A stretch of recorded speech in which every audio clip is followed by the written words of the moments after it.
G'day everyone.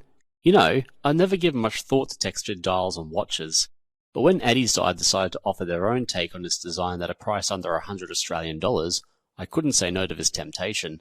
So let's go with the flow and dive into the Addiesdive AD2030, which I'll now refer to as the AD. So here's a specs list with all the details, including physical dimensions, weight, water resistance, crystal, movement, and price. And being an AliExpress purchase, if you're willing to wait for sales, you can pick this up for less than the listed price here. And for a change of pace, I'll start with the negative aspects of the AD. Although the AliExpress page doesn't mention what type of watch this is, based on its specs, naming and appearance, I was thinking it would be a sport/casual/dress piece, something that could be worn in the office, grabbing coffee, and out on adventure. But any fantasies about this being a sports watch are dashed when you don't see any lume on the hands or indices. And that raised dome mineral crystal is just begging to be hit on walls and other surfaces if you get careless. And scratches on mineral glass, while not impossible to remove, are difficult at best. And the shiny polish on that bezel encased me that any bumps or scratches you'll get on the AD will stick out like a sore thumb. But the bracelet is probably my biggest gripe of this watch, and also the main reason it doesn't get much wrist time. It does have some positive things going for it, including a milled clasp with a push button release mechanism, along with 5 micro adjustments for a more accurate fit, but it looks, feels and sounds cheap, and even with a proper fit, still manages to nip hairs on occasion. And if you see my wrist, there's no shortage of hairs to pull, so those with more hirsute wrists will probably want to find an aftermarket strap. The lug ends are very pointy, a bit sharp, and extend just a pinch beyond the end links of the bracelet. For what it's worth, there's very little curl on those lugs, so there's little chance they'll dig into your wrist, but I'd almost consider them a weapon. And as a small grumble, the logo on the dial at the 12 o'clock position is a little too large and overbearing. But then again, if you've watched my review of the Steel Dive, you'll notice its logo is similar to the AD with those goggles taking center stage, and it's a design that puts me off a little. But now that I've gotten that out of my system, I'll talk about my mixed feelings with the AD. The dimensions of this watch are definitely suited for the smaller wristed or those looking for a watch with minimal presence. With my 7.5 inch wrist, it does wear a bit small, but not in a comical way. But this might be a deal breaker for those with larger wrists. The textured light blue dial is mostly positive, which I'll mention next. But as a mixed bag caveat, if you're looking at the advertisement pics and thinking, yeah, that's some serious texture on that dial and it sure looks great, well, the reality is that you'll need to get the watch under the right light and viewing angle to see the best of it. For the most part, it just appears as a regular blue dial with the occasional faint glimpse of that texture. So if you are wanting a full-on textured background on permanent display, you'll need to manage your expectations a bit here. But of course, the upshot is that it makes for a more interesting dial, where 1 second it appears plain, but with the flick of the wrist and the light, it suddenly looks like rippling water. It's subtle, colourful, pleasant to glance at, and if blue isn't your thing, there are other colour variants out there that appear as sand dunes or snowfields. If interesting yet subtle is your thing, then this dial ticks both these boxes. The rest of the watch dial is simple yet attractive.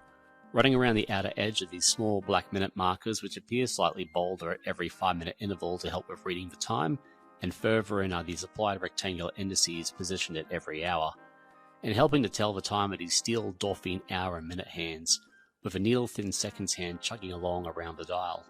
One thing I love about these hands and hourly indices is their polished appearance and how they either sparkle or go dull depending on lighting and position.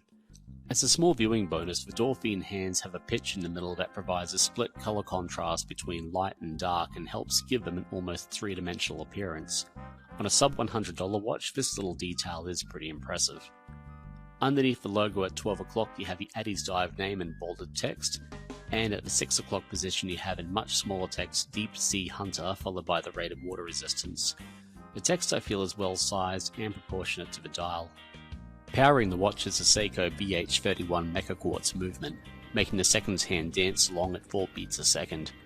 A different beat compared to an automatic, but after wearing and reviewing the mysterious code that uses the same movement, I've learnt to stop worrying and love the sweep.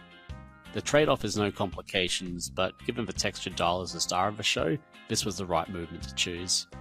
Pointy lugs aside, the rest of the case is quite nice with a high polish around it and on the bezel, and despite its smaller size, it still feels fairly solid. Another nice positive is the fact that this watch is rated at 100 meters for water resistance, and even has a screw-down crown for added protection. There are no crown guards, and it is a little bulky, but that's not a bad thing as it makes gripping and operating the crown an easy task, made even easier by the fact that it threads, adjusts and turns quite nicely. Loose enough to use without a hitch, but solid enough where it doesn't feel flimsy. Further reinforcing that water resistance rating is the use of a screw-down case back, which features that AD logo front and center, along with its descriptors and specs running around the circumference.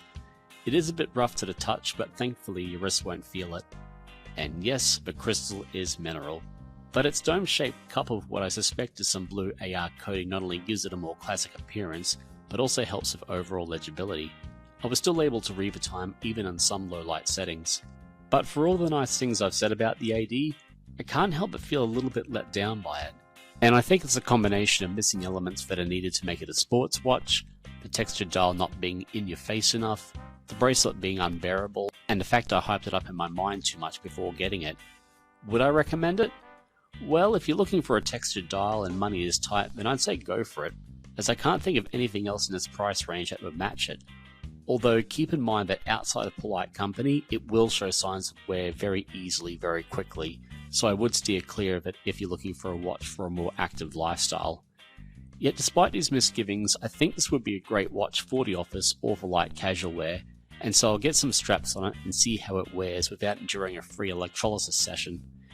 If you have or have previously owned the AD2030, or if you think my review is fair enough or too harsh, I'd be interested to hear your thoughts. But that's it for now, and thanks for watching, eh?